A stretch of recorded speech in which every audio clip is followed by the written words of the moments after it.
assume it's similar with Virgin Galactic. They'll do that, and then once they drop and they both pilots agree everything looks good, they'll both call fire, and at that point they will ignite the the hybrid engine at the back of the spaceship. If everything looks good with that, they'll keep on that. They'll start climbing up towards space, and they'll keep on climbing until they run out of propellant. From there, the engine will shut down. They'll have a few minutes. They'll do a bit of a backflip at apogee, so the windows at the top of the spaceship get a view down on Earth. Oh, there we go. We have release.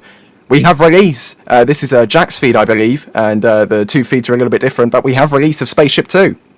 There we go. Yes, it has been dropped. You could see that single engine that we showed firing in the back there as it works its way up to space.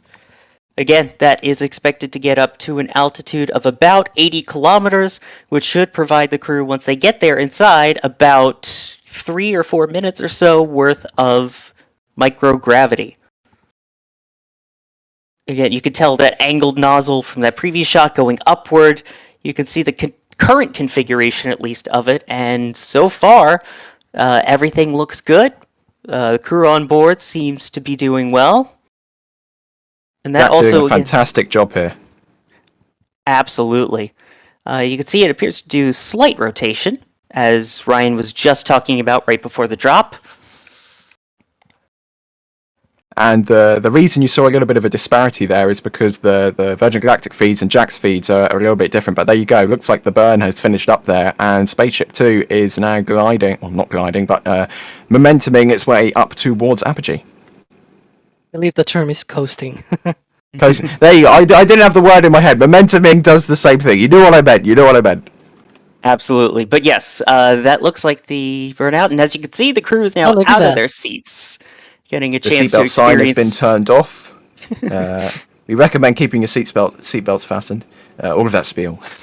And then you can see the feathering system. There you go. So this the windows on top will now have a view of the Earth, and the crew will get a wonderful, wonderful view there from approximately 80 to 90 kilometers. Just look at that. It always looks spectacular. I mean, you just... Oh. It's beautiful. It's absolutely beautiful. That is gorgeous. And again, this is just a personal thing. I love the people who have long hair in space. Once they get into microgravity, it's always just fun. And you can see just the look on their faces as they look out the window. It's almost awe-inspiring in a little bit here to see that. You can even notice that rotation that the whole ship does, because like the way that the light comes through the windows, it's different as it rotates. True. So right now they are getting a view of the Earth from this particular angle that the spaceship is at. And they will have, I believe, a few more minutes to enjoy this before they have to begin strapping back into their seats in anticipation of landing. And I believe, sorry, but Beth over there on the right just seemed to have been taking a picture with her phone there and helping John out there at the back. That's great. Again, he's only the second person ever now with Parkinson's to have gone to space, so that's amazing. So now it seems like they're going to be getting ready to begin the re-entry. You can see the kind of flip there. Alex, does the vehicle have a heat shield of any kind, or does it need one? As we see the mothership on the right side of the screen as well. Well, the re-entry is low speed enough that they don't need that kind of heat shield that we see for other orbital vehicles. So yeah, it doesn't really need. I believe basically the base of the vehicle is already rated for that kind of entry environment. You can see some of that RCS thrusters firing. Because obviously once you are in space and there's no air up there, you need something to be able to maneuver. And so they have these reaction control system. I think it is based on coal gas. In the re-entry, you can see the kind of flip there. Alex, does the vehicle have a heat shield of any kind, or does it need one? As we see the mothership on the right side of the screen as well. Well, the re-entry is low speed enough that they don't need that kind of heat shield that we see for other orbital vehicles. So yeah, it doesn't really need. I believe the basically the base of the vehicle is already rated for that kind of entry environment. You can see some of that RCS thrusters firing. Because obviously, once you are in space and there's no air up there, you need something to be able to maneuver. And so they have these reaction control system. I think it is based on cold gas thrusters. There we go. So it will be contacting the atmosphere or the thicker parts of the atmosphere very shortly. Once it has slowed down to the appropriate speed, the ship will start to unfeather itself back into the gliding mode that it needs in order to glide back down to the runway. And they can see there the rocking. This is the and some particles coming up as well. This is the entry back into the atmosphere process here. You can also see it rotating slightly. And it is, once again, worth pointing out that this is being piloted by people. There is not automation in terms of the actual flying itself. These are people that are hands on the stick flying this back down to the runway at Spaceport America in New Mexico.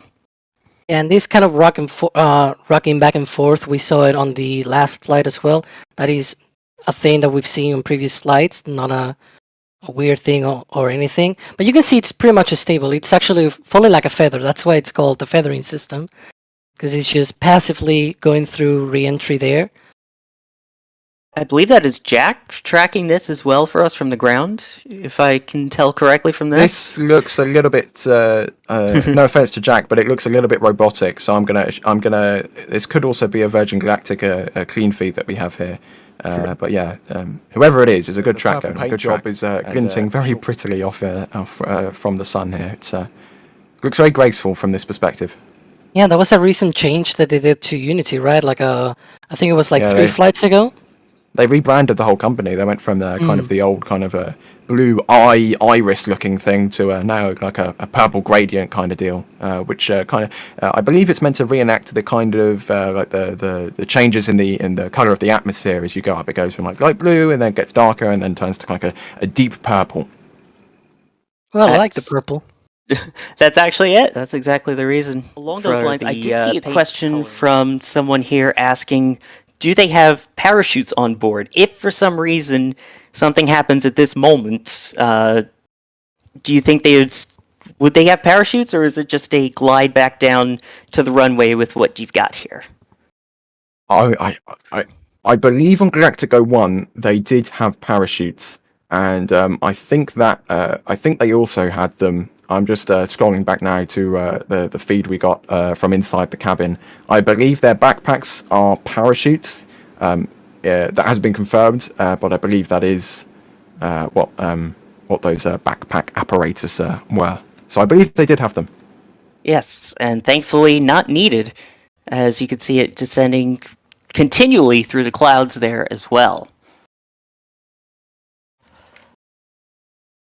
Let's see what else we have question-wise about the landing here in the meantime. We do have a question here about the re-entry, saying, is the bearing for the re-entry into the atmosphere pre-planned, or do the pilots have to adjust? Yes, and thankfully not needed, as you can see it descending continually through the clouds there as well.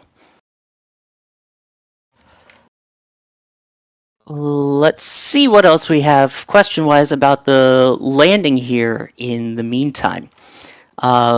We do have a question here about the re-entry, saying, is the bearing for the re-entry into the atmosphere pre-planned, or do the pilots have to adjust once the feather is deactivated?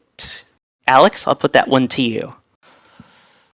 Well, I'm sure they have some pre-planned directions for that, but obviously they probably have to correct in like, because obviously because this is a very manual flight that you're flying here with Unity, there's going to be slight deviations here and there. Obviously not a lot of deviation, but you expect, like, the plan always has to account for slight deviations here and there, and obviously that glide down to the runway also probably accounts for that as well. So I'm sure it does account for it. Right. At this point, we are now getting where that is passing below 18,000 feet, now at 17,000 feet per our flight data that we're receiving.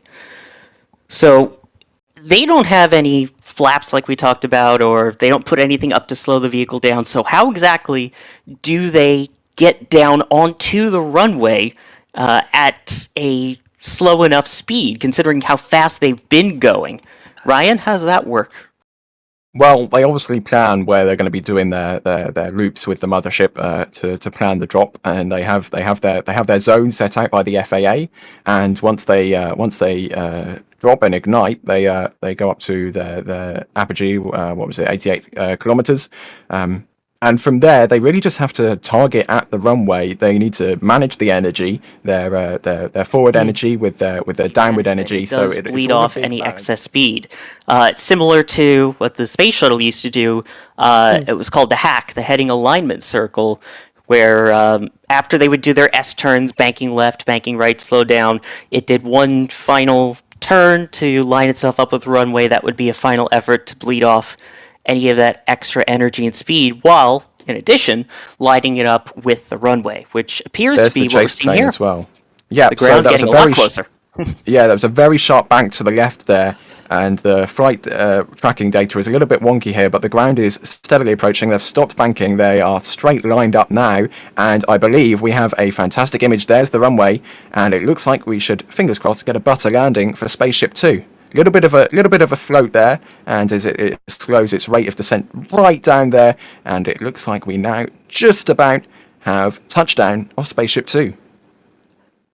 There we go. That appears to be the main gear down. That is fantastic, putting an end to the Galactic 02 mission, bringing 4 people and 2 pilots up to space, to the edge of space, now landing back in New Mexico. And they have 4,000 feet left to go. That's the 3. So soon they'll have 3,000 feet left to go on the runway. Nose gear touchdown now occurring. That skid will even further help to arrest their speed there. And you can see it also some dust there kicking up with that skid as the spacecraft starts to slow right down, with plenty of margin left on the runway for that landing.